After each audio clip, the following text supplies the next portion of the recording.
একটু কি আর করা দরকার আছে নাকি একটু আবার বুঝবা? ভাই একটু আরেকবার বলেন। এই যে 6 6 8 10, তো এটা 2 দিয়ে ভাগ করো, তাহলে কত আসে? 3 4 5, তার মানে পিথাগোরাসের ট্রায়াঙ্গেল ফর্ম করতেছে।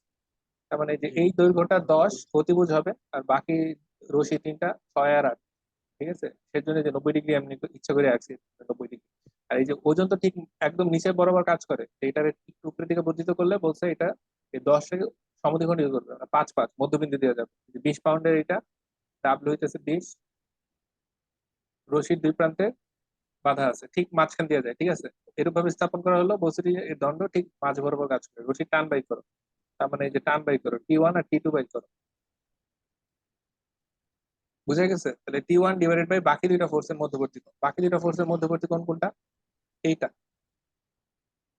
ঠিক আছে, এটাকে কত লেখা যায়? 180 মাইনাস এই কোণটা। ঠিক আছে, 180 মাইনাস এই কোণটা, আপনি এই কোণটা কত বলতে পারবা? ভাই একটু আবার বলেন ভাই।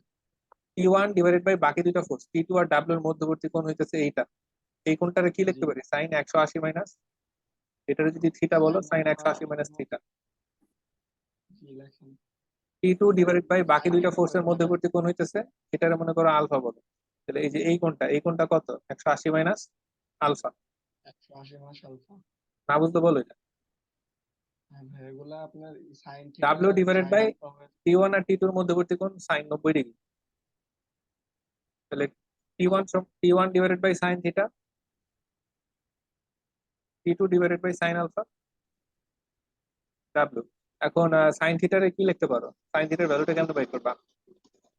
সাইন থিটাকে ভাইয়া আপনার two sine theta cos theta লেখা যায়, মানে টু লাভ সাইন কি? থিটা বাই টু কস থিটার থিটা ভ্যালুটা বাই দিলেই করা লাগবে। এই থিটার ভ্যালু বের করতে হবে।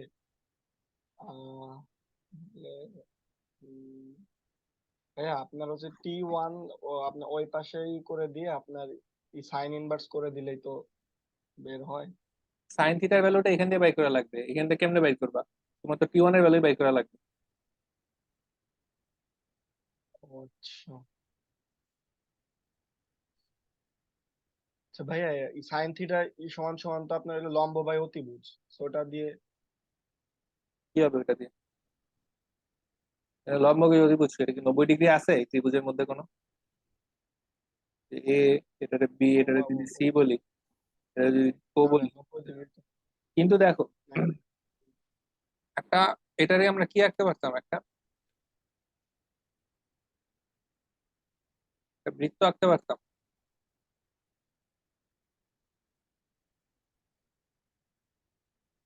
এটা অর্ধবৃত্তস্থ ত্রিভুজ, সেজন্য 90 ডিগ্রি হয়েছে।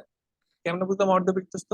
আর এটা কেন্দ্র, কারণ দেখো এটাও 5, এটাও 5, তার মানে এটা এটা ব্যাসার্ধ, এই 5ও ব্যাসার্ধ, তাহলে এটাও কি? যে ও সি, ও সি এটাও এটাও ব্যাসার্ধ, ব্যাসার্ধ, তাহলে এটাও কত আসবে?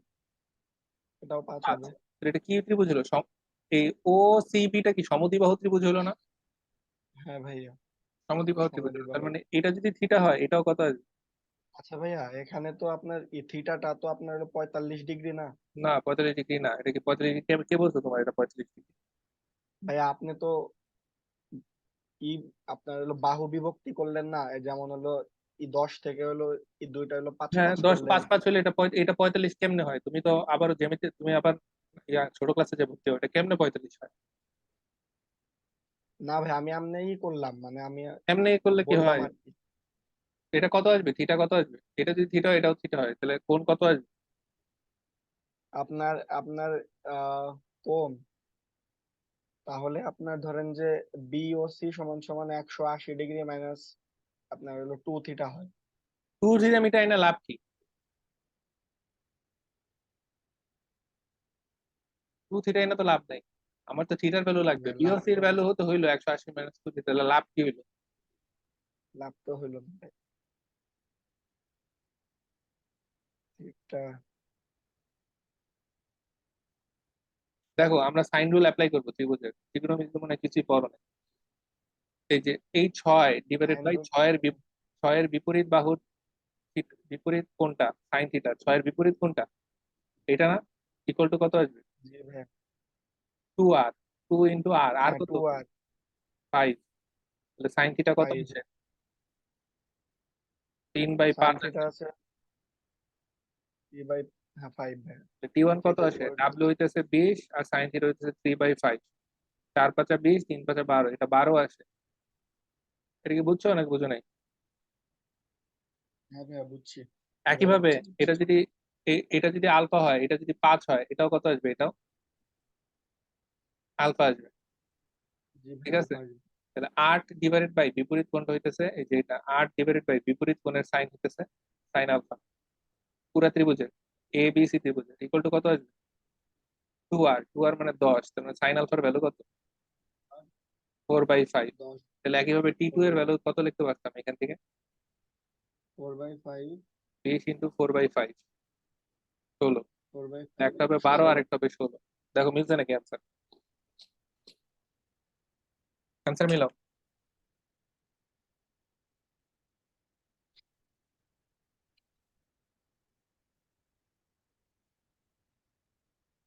হ্যাঁ ভাইয়া মিলছে, 12 আর 16 পাবো। ঠিক আছে, এটা কি বুঝছো নাকি? দেখো ম্যাথটা একবার দেখো নিজে পুরোটা।